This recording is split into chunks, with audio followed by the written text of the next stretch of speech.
Welcome to This Explainer. Today, we're exploring a concept that honestly sounds like pure science fiction, but it's rapidly transitioning into an impending reality. We're talking about digital immortality. We're going to look at the technology, the psychology, and the absolute profound questions this raises about the human experience itself. Let's get right into it. To kick things off, let's dive into a seriously provocative question. What if death just didn't happen anymore? Think about it for a second. What if your thoughts, your memories, your unique personality could be seamlessly shifted into a digital entity? What if you could literally carry on interacting with the world long after your physical body has passed away? Well, technology is actually pushing us to challenge this ultimate human limit right now. So in this explainer, we're going to bridge abstract existential philosophy with some highly technical AI systems. Our roadmap today covers 1. The denial of death. 2. What is digital immortality? 3. Creating the digital you. 4. The ethics of grief. 5. Legal and societal nightmares. And finally, should we live forever? Starting right off with Section 1, the denial of death. Because, to truly understand why we're even building these technologies in the first place, we have to ground our exploration not in computer code, but in the raw psychology of the human condition. The theorist Ernest Becker frames our desire to leave a legacy in a really fascinating way. According to his work, humans possess this deep psychological terror of our own extinction. It's built right into us. So to cope, we create what he calls immortality projects. These are activities we pursue because we believe they give us cosmic significance. And Becker suggests that these projects are, well, essentially a vital lie. We kind of lie to ourselves to deny our mortality, simply because the prospect of total extinction is just too terrifying to face head-on. And this underlying fear manifests in such interesting ways today. Recent research actually highlights a strong connection between narcissistic personality traits and the desire for digital avatars. So take this deep terror of death, mix it with traits like a desire for self-enhancement or grandiosity, and it pushes people toward technology as a way to maintain control even after they're gone. It's driven by what's called defensive control motives. Basically, a psychological urge to secure a form of symbolic immortality and artificially remain present for everyone else. Moving on to Section 2, what is digital immortality? Transitioning from philosophy into reality, let's look at the actual mechanics here. What exactly does it mean to achieve eternity in the digital age? Well, we're looking at an emerging scientific field known as thanatology. This encompasses basically everything from basic digital preservation all the way up to advanced artificial intelligence, brain-computer interfaces, neuroimaging, and massive cloud data storage. It's the whole technological framework designed to preserve your identity, your assets, and perhaps even your essence, long after your physical death. And just to prove this isn't just fringe science fiction anymore, a 2023 Pew Research Center survey found that nearly 46% of tech optimists actually believe advanced AI may one day successfully preserve aspects of human consciousness.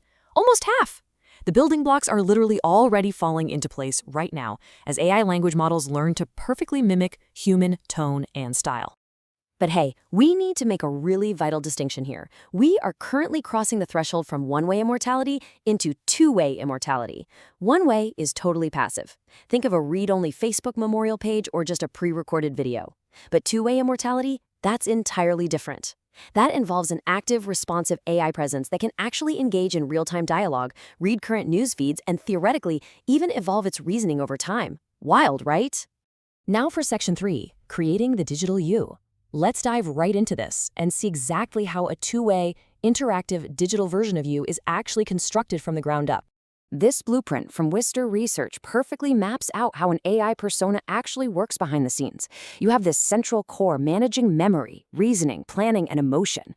This system actively reads data feeds like your emails, blogs, your financial transactions, and even global positioning traces. It takes all this harvested data to synthesize your motivation and reasoning, eventually outputting a totally natural language response. Essentially, as long as someone remembers to keep paying the server hosting bill, this digital clone just keeps living and interacting. A real-world pioneer of this whole concept is the Terasem movement. They're out there actively conducting these massive, multi-decade experiments to transfer human consciousness. Through their LifeNaut project, they are collecting what they call mind files, which are digital reflections of people's memories and thoughts. They even created Bina 48, this incredibly advanced social robot modeled on 100 hours of memories and speech from a real, living human being. They're seriously testing the boundaries of whether an algorithm can truly replicate a soul. Which brings us to Section 4, the ethics of grief. While the technological architecture is genuinely remarkable, we really have to impartially look at the other side of this digital dream. Specifically, what happens to the people left behind? Well, these technologies are already deeply impacting how we mourn. Just back in 2022, Holocaust educator Marina Smith actually attended her own funeral. Her family conversed with a hyper-realistic AI video avatar of her right there at the service.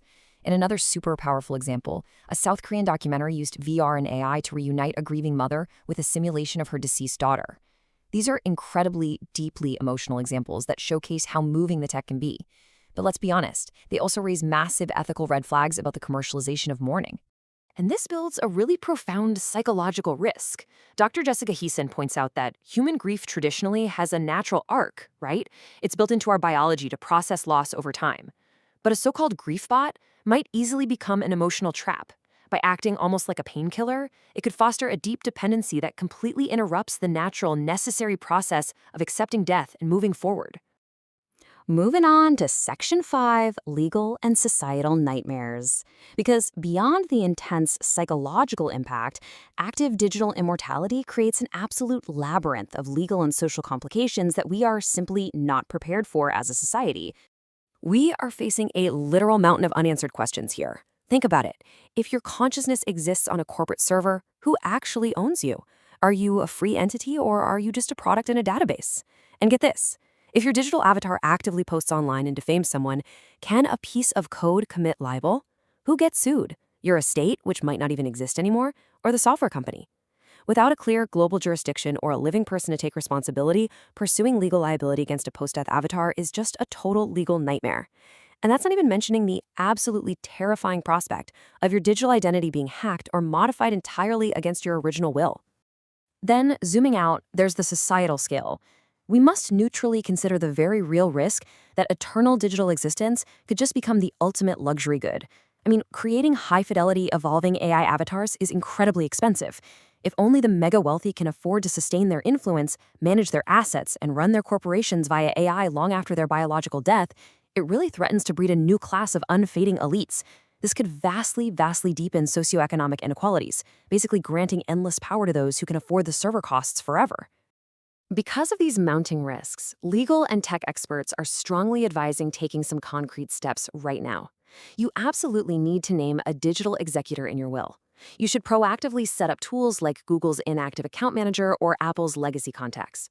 But most importantly, you need to define strict legal consent regarding exactly what kinds of posthumous interaction you actually allow. You have to protect your digital legacy while you still can, for sure. Which brings us to our final part, Section 6. Should we live forever? This brings us to the ultimate overarching question of this entire explainer. We've clearly seen that we can build this technology, but should we? We have to ask ourselves what beating time actually does to the human spirit. If the finality of death is just removed, does life lose its meaning? Critics argue that an endless existence might become incredibly dreary and passive. Without a deadline, so to speak, life could be entirely stripped of the urgency that drives us to create, to connect, and to achieve things. The philosopher Bernard Williams famously argued this exact point. He suggested that it's precisely our fragility, our mortality, that actually gives our lives meaning in the first place. If you take away the fact that our time is limited, you might also completely destroy our capacity to truly recognize and appreciate beauty and love. The richness of the human experience is deeply, deeply tied to the very fact that it ends. So, as the boundary between life, code, and death continues to blur, and as the data we leave behind becomes more and more interactive, you will eventually face a choice. When a loved one passes on and their digital shadow asks if you want to hear from them again, what do you say? I'll leave you with that final thought to ponder. Thank you so much for joining me on this explainer.